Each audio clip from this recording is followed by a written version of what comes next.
it's just things that have to do with these relationships that we are to be involved in. And that's what it's all about, you see. Relationships are huge. They really are. And they can be complicated at times. Certainly so. I spoke to you last week about our creation. How we were created. How we were created uniquely different.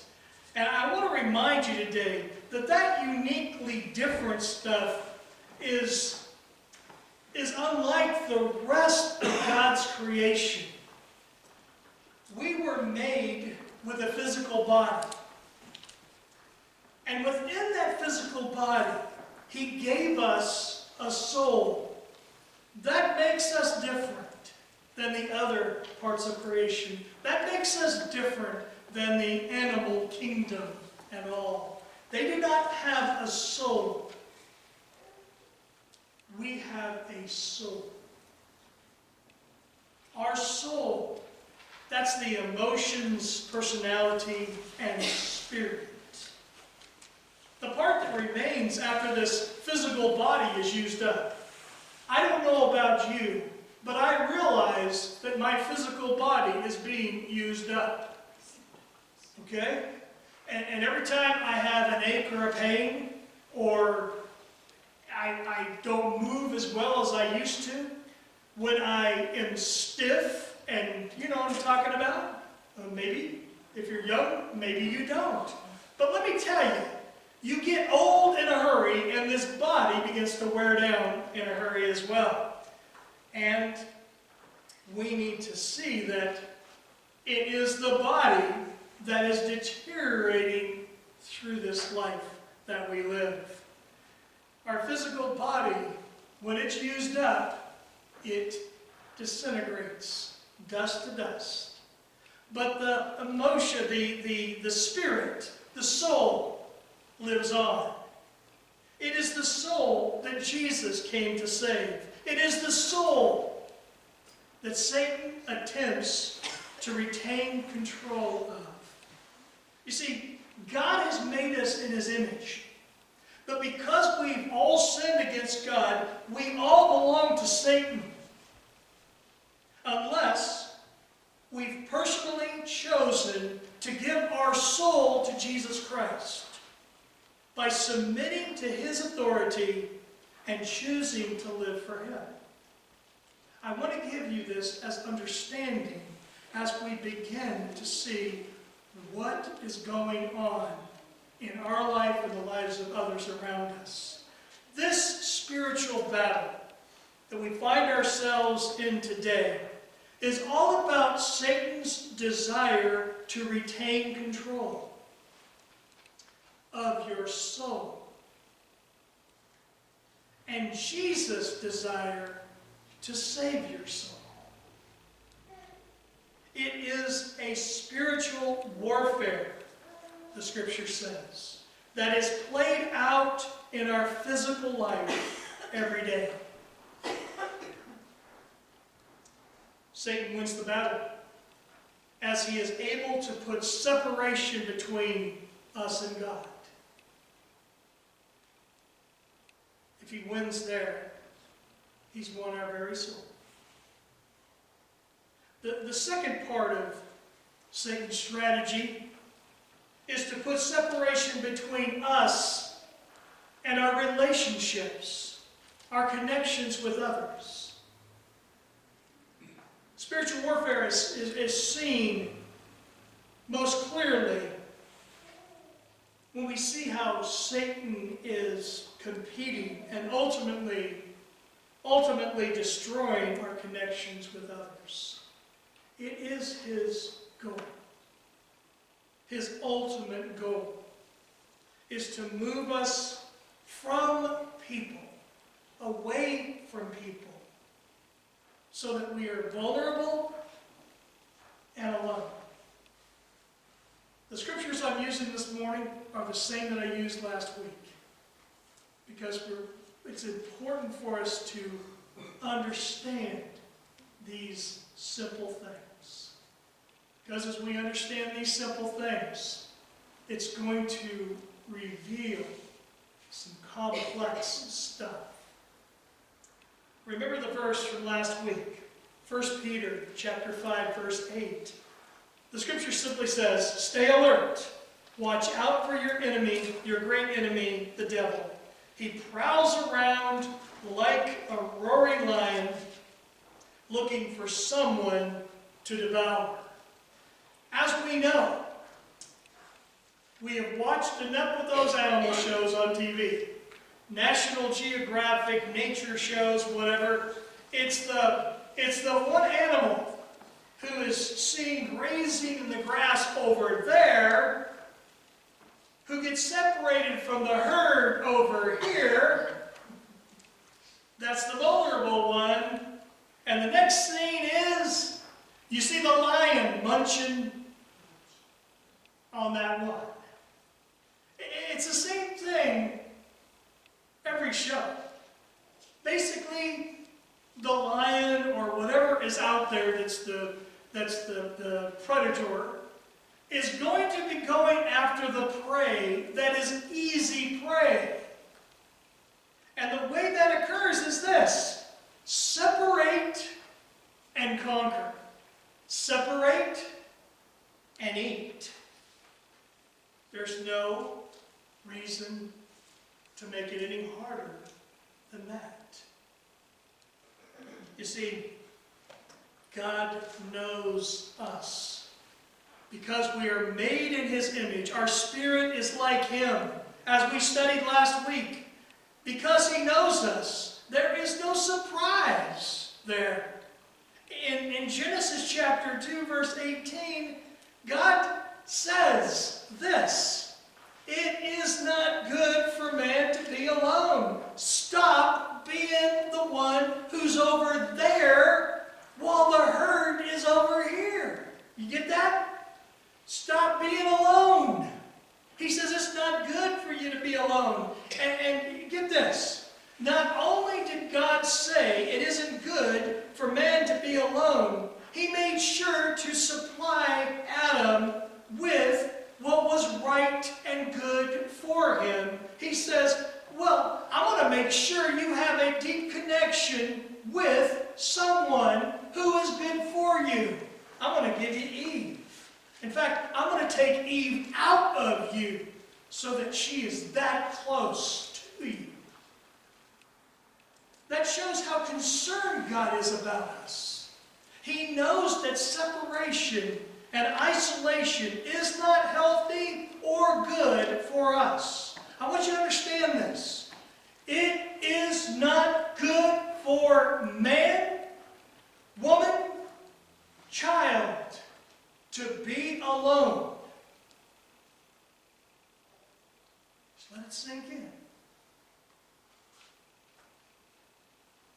When we talk about connections, it's not the number of people around us that matters. It's the number of deep relationships we have that matters most. People are lonely today, even though they are surrounded by thousands of people in a crowd. You see, it's not the number. It's the quality of those relationships.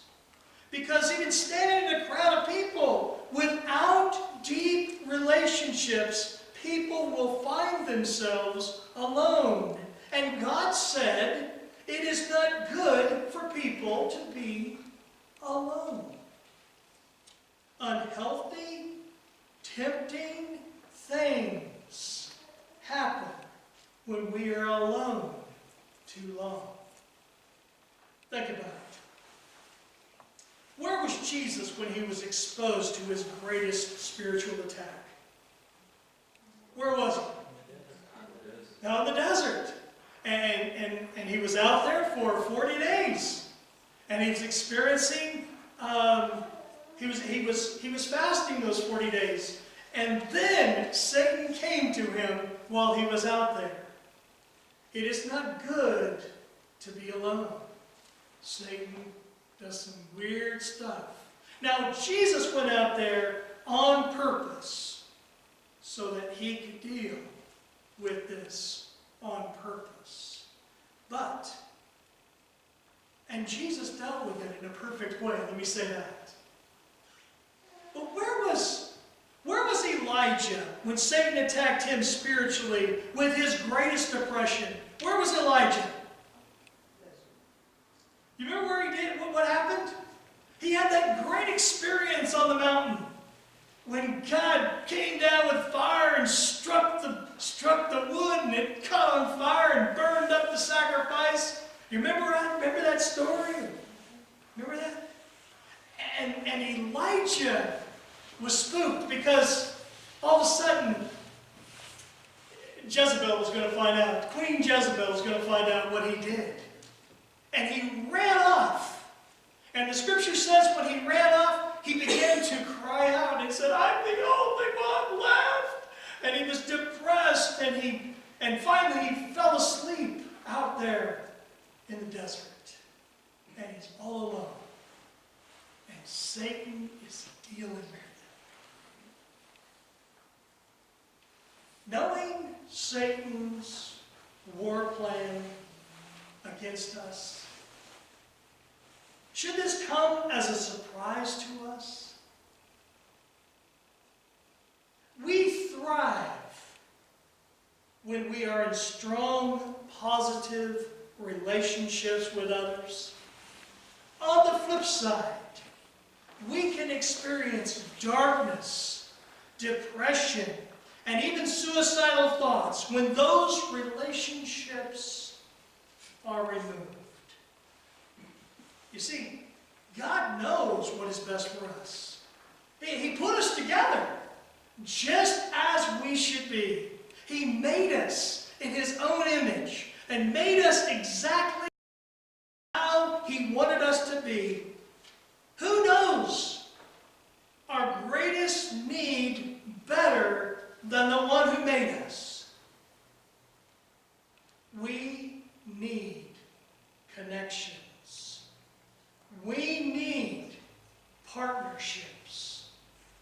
We need deep bonding with people. What started with connecting or bonding us with God was to be the model of how we were to continue by connecting or bonding deeply with others. You see, it was God who made us to have a relationship with Him in the garden. And that was to be the model of how that relationship was supposed to be between Adam and Eve, and ultimately with those who would come after, and for us today. Because Satan is in spiritual warfare against us. He targets these relationships and does his best at destroying them. If he can destroy our relationships, he can destroy us. It is his target. Today, what do we see? Many people have become self-centered. And they've traded stuff for connections. Substituted other things for the real bonding that God meant for us to have between people. There is no substitute that will work. From the start, God's plan has always involved deep relationships with others. We could easily say, I mean, it would be like a no-brainer to say that we are now more connected than we've ever been before. We've got Twitter. We've got Facebook, Snapchat, FarmersOnly.com. Huh? Don't you love it? What do you think about my voice? You want to rank that? Maybe not. We've got email. we've got voicemail, we've got texting, and this stupid thing called sexting, and no telling what else they're going to come out with. You see, we are connected. But are these things real relationships? Are they really what connecting is all about? They are great for the exchange of information, but are they really for bonding relationally? I'm sure you've heard about the opioid crisis. The news has been talking about it quite often. People addicted to prescription painkillers. Have you ever wondered what the reason for addiction is? Why we find this today in epidemic levels? I was intrigued by the study that was done many years ago. The original experiment was in the early 20th century on rats, of course. Those poor rats. I mean, they see a scientist come and they say, "Oh no," I'm sure, you know, a rat and a scientist, because the rats always get it. And they were doing an experiment to determine the effects of drugs on rats. Each rat was given his own space, his own apartment. It looked like this. There it is. It's sort of a blurry picture, I know, but you can see that there's rat apartments, if you want to call it that, okay? Little cages.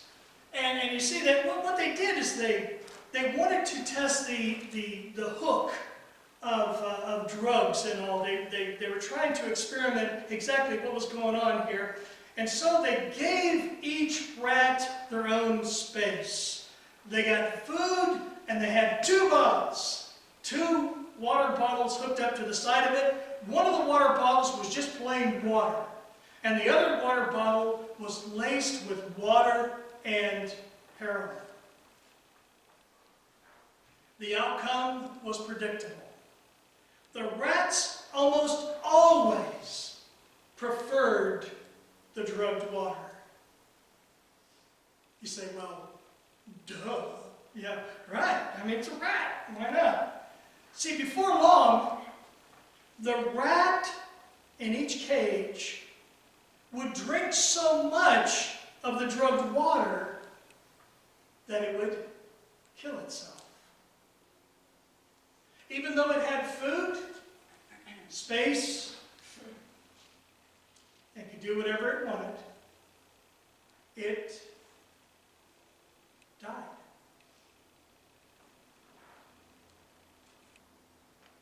The experiment was to show the effects of drugs on basically our population. And so the war on drugs began.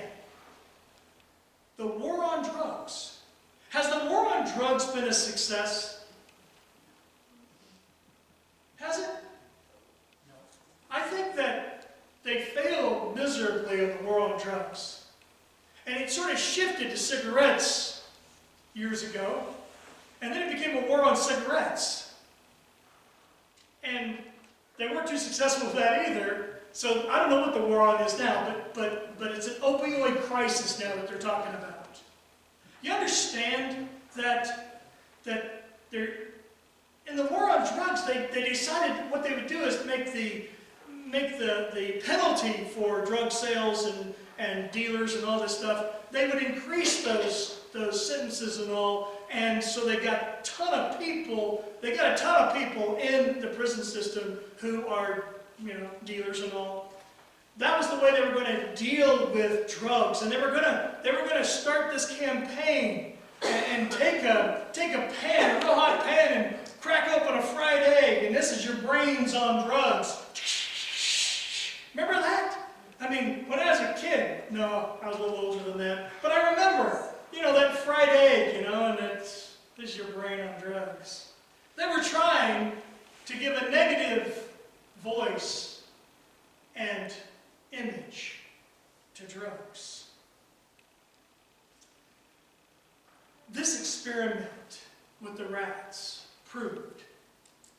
that there was a hook in the drugs that was just going to be. And so the way to make sure that you took care of the drug problem was to take away the drugs.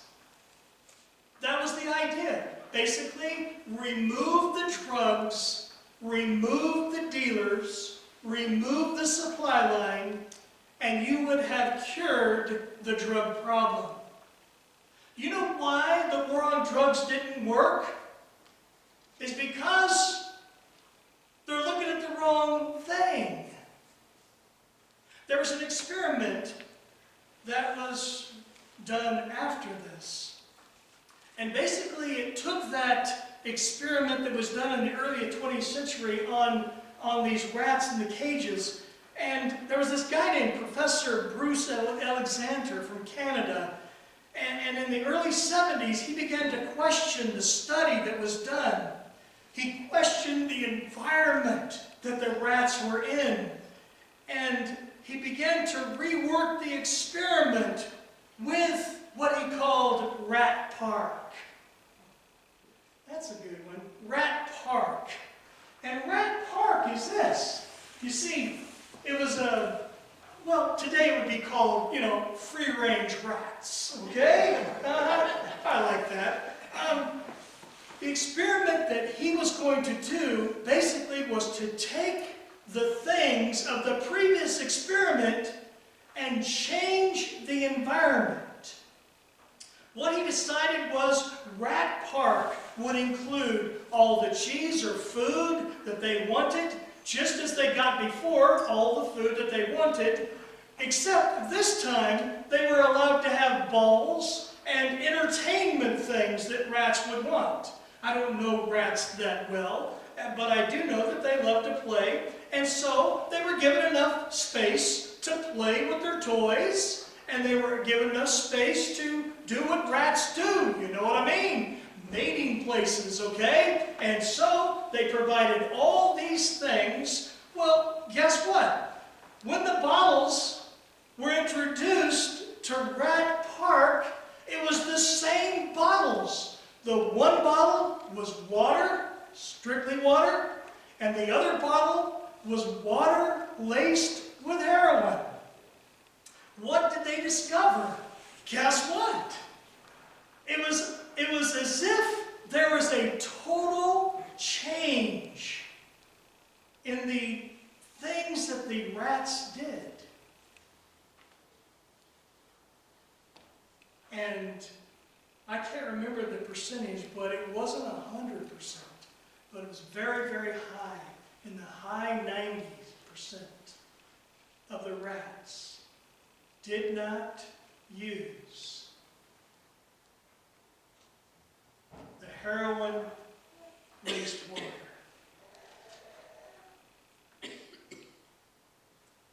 And strictly drank the water that was just straight.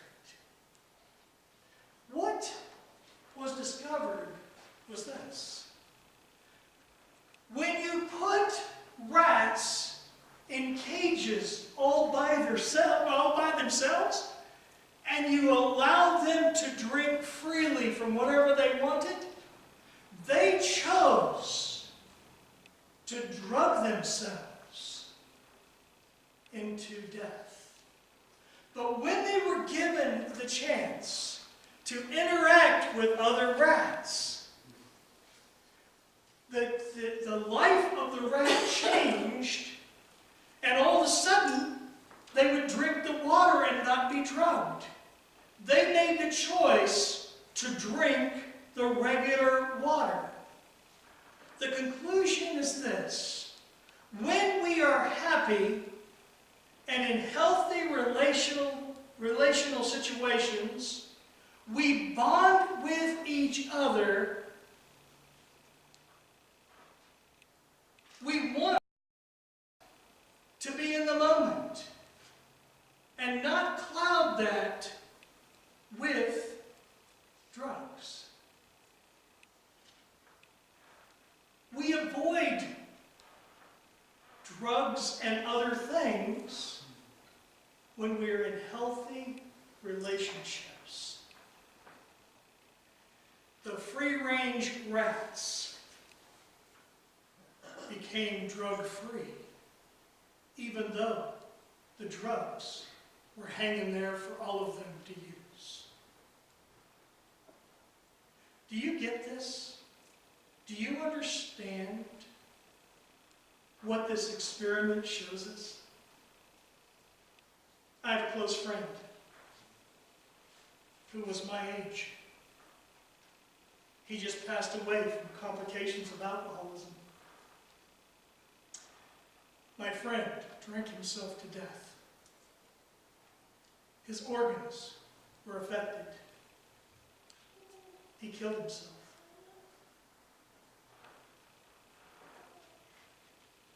Was it really the alcohol that was the hook for him?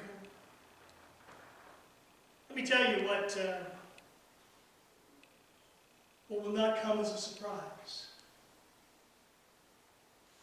During his years of alcoholism, he began to pull away from family. He moved from where I lived to another part of the United States. He pulled away from family. He pulled away from friends. In the end, he died all alone. He closed himself off from deep relationships. He sacrificed deep relationships and replaced it with alcohol. Is there any clue here as to what went wrong? Was it the alcohol that killed him? Well, yeah, in a sense of, yeah, that's exactly what he died from. The complications of alcohol. But what really killed him was when he cut himself off from deep relationships with others and became inward and used alcohol as the means of covering that void.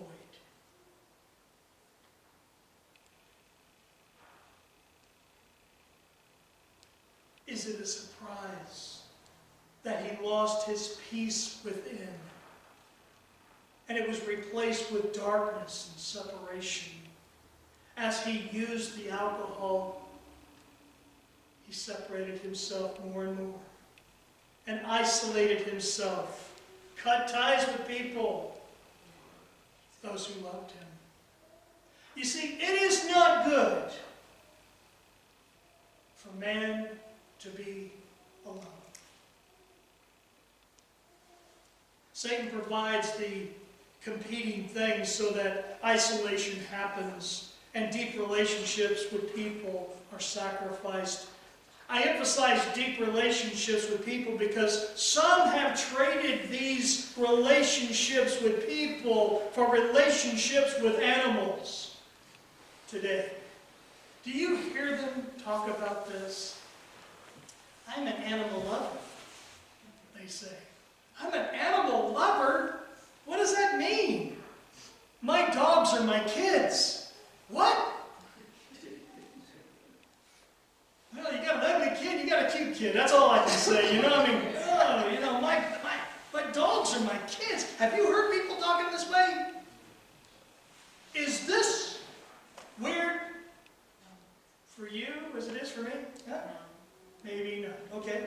I heard a person say, I relate better to animals than I do with people. Huh. Some have more intimacy, more love for their phone or computer than they have with people. They're more connected with that phone. They don't even care about people. Just sit in a room with them and they'll be looking at that phone and doing their own thing, oblivious at the kitchen table. No, we don't do the kitchen table anymore, do we? No, that's gone too.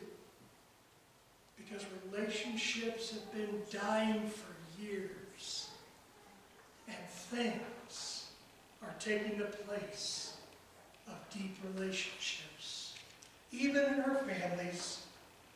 You see, someone last week told me that he wasn't lonely because he had his video games that he played with others on the internet. He had internet relationships.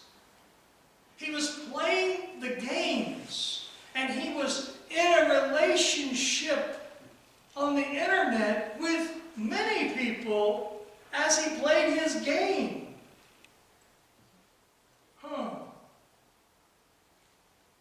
When electronics separate us from human touch and face-to-face, in the same room interaction, we begin to isolate ourselves away. What can Satan do with that? I was talking to a young man this week, and he described for me a long-distance internet dating relationship that he was involved with. He talked about it as if it was no different than any other relationship. It was just online. I don't want to knock the other generation, but it's not a generational thing, you see. There is a danger here. I wonder, can't he see what's missing? How do you have a deep relationship at a distance?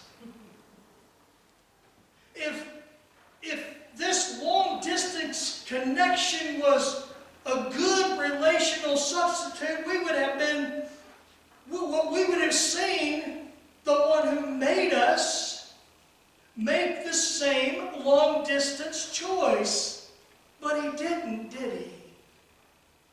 Jesus saw what was needed, what we needed most. Jesus came in the form of a baby into our world. In fact, the scripture says he is called Emmanuel, which means God with us. Well, ain't that a surprise? He says God with us, as in I want to have a relationship with you. A deep relationship with you. See, he became flesh and blood to be with flesh and blood. That human touch is so important in relationships.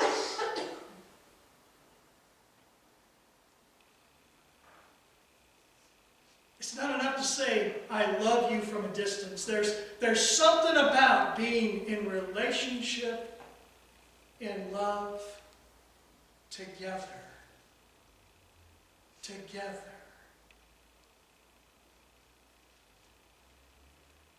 We're being told, and many are being convinced, that time spent with things, drugs, alcohol, electronics, things, can take the place of deep human relationships, but they can't. And this is the strategy of Satan.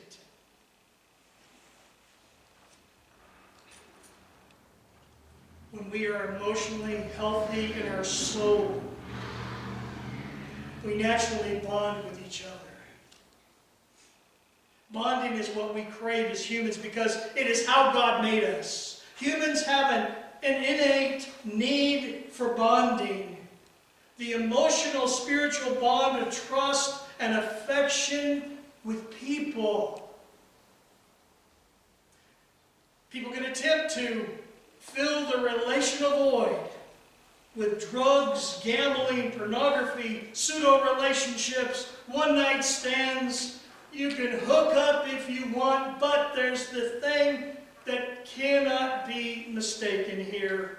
There is no peace in these things, no lasting happiness in these things. It just doesn't fit who we were made to be. You see, we were made to have deep relationships with people.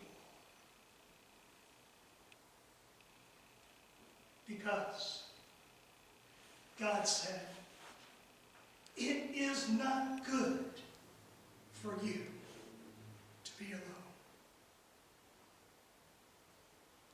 Now, this is what it comes down to. We see what God says, and we see what Satan is trying to give us to fill the void.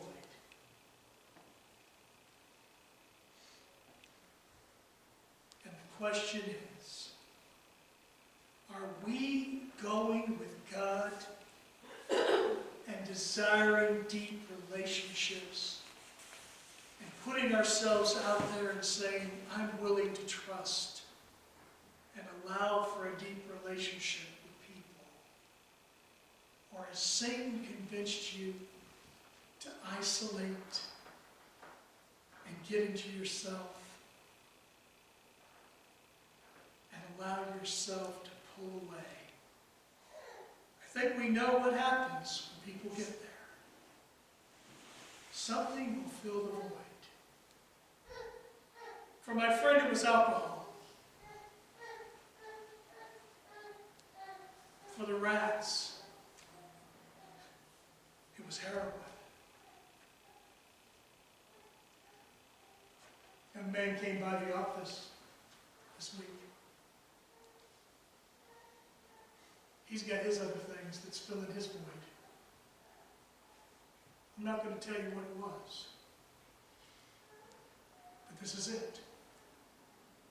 It gets him out of relating to people and gets him into taking his time.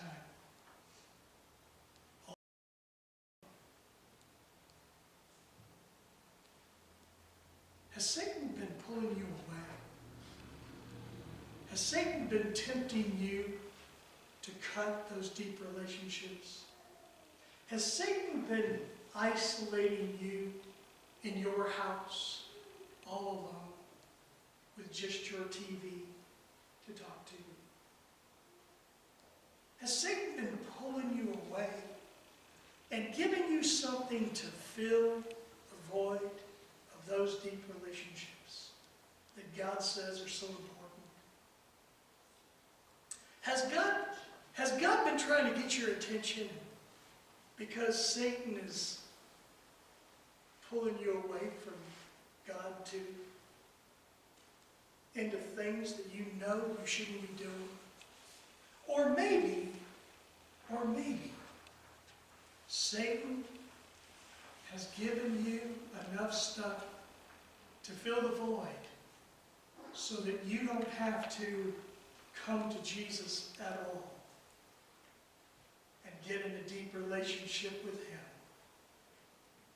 He's given you enough stuff in your bottle to keep you from accepting that deep relationship that God wants to have with you through Jesus Christ.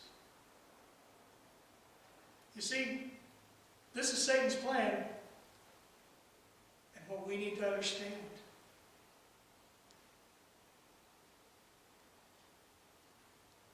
is that God has a plan too, and it's all about the connections that He's already told us about.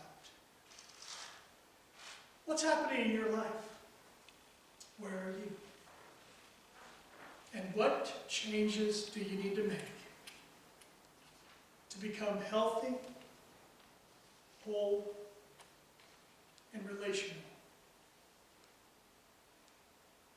Any change at all? Let's pray.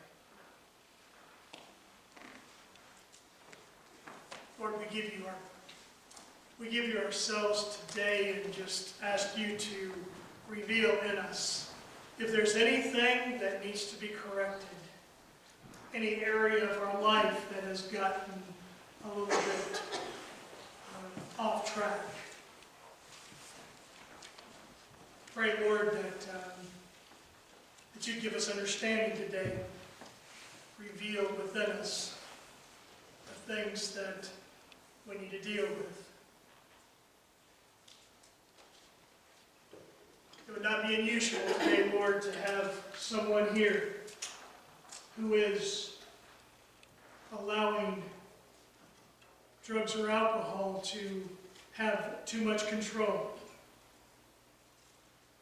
or to have the electronics have too much control, or the other things that might be out there as a temptation to have too much control, to fill the void, to take up the space just to keep them busy. Lord, I pray that you will show us today if there's anything that needs to be corrected, that you'll help us to make our mind up, to begin to push more for healthy, deep relationships, and pulling away from those things, that we would see what you desire for us, and then we would walk toward that.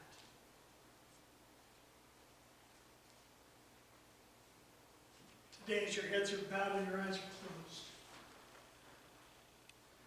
if there's something that you know needs to be taken care of, I'm asking you today to simply take care of that right where you are, to deal with the things that God is pointing out through His Holy Spirit right now. And if you're needing some adjustment, I pray that God will win in you, and that you will decide today to change whatever it is, so that your relationship with the Lord will be deepened, that you begin to pull into those relationships with others.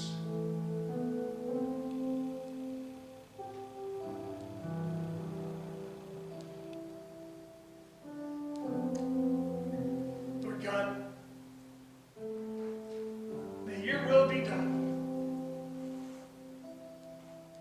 Help us to be wise about this and to see that Satan's plan is pretty subtle. But sip by sip, the bottle is consumed, and the outcome is not good.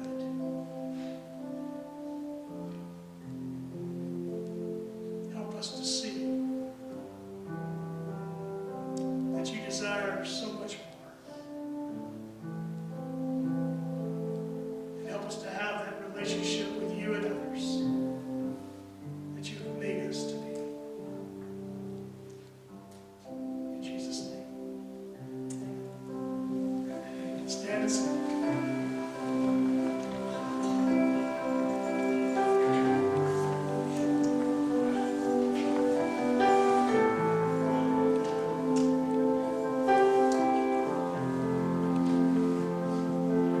Here I am, all my intentions, all my possessions, I want to lay them all down in your hands. Only your love is vital. No, I'm not entitled, still you call me your child. God, you don't need me, but somehow you want me. Oh, how you love me. Somehow that frees me to take my hands off of my life and the way it should go. Oh, God, you don't need me, but somehow you want me. Oh, how you love me. Somehow that frees me to open my hands up and give you control.